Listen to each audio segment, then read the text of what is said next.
जो ज़रिया माश है ओमान के अंदर, जिस तरह से हमने सुना कि सऊदी अरब बहुत अमीर मुल्क है, कुवैत की करेंसी बहुत ज़्यादा है, तो ओमान का ज़रिया माश क्या है, वहाँ की इकॉनमी किस तरह से है, दुनिया से ओमान के क्या ताल्लुकात हैं? सल्तनत ओमान की जो मईशत का इन्हिसार है वो उनका ऑयल प्रोडक्ट्स पे है, तेल पे है, और उसके बाद गैस के उनके पास ज़खायर भी हैं, लेकिन उस हद तक नहीं है जिस तरीके से सऊदी अरब में है। सऊदी अरब में तो माशाल्लाह तेल के ज़खायर बहुत ज़्यादा हैं, उसकी जो मजमूई पैदावार है उसके मुकाबले में बहुत कम है। तेल और गैस के अलावा जो उनका सबसे मईशत का अहम पहलू है वो है सियाहत, क्योंकि उनकी तहज़ीब बहुत पुरानी है। अच्छा।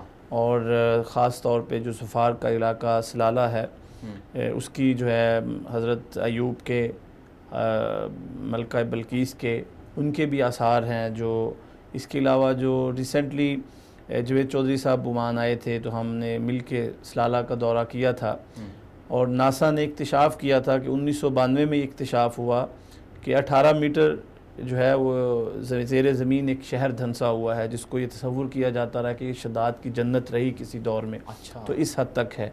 तो उनका सियाहती भी है, और इसके अलावा तेल और गैस के अलावा सियाहती उनका बहुत बड़ा पहलू है। लोग ख़ास तौर पे यूरोपियन जो हैं वो बहुत आते हैं, और अमन व अमान के हवाले से उसकी जो स्ट्रेटजिकली उसकी वैल्यू है।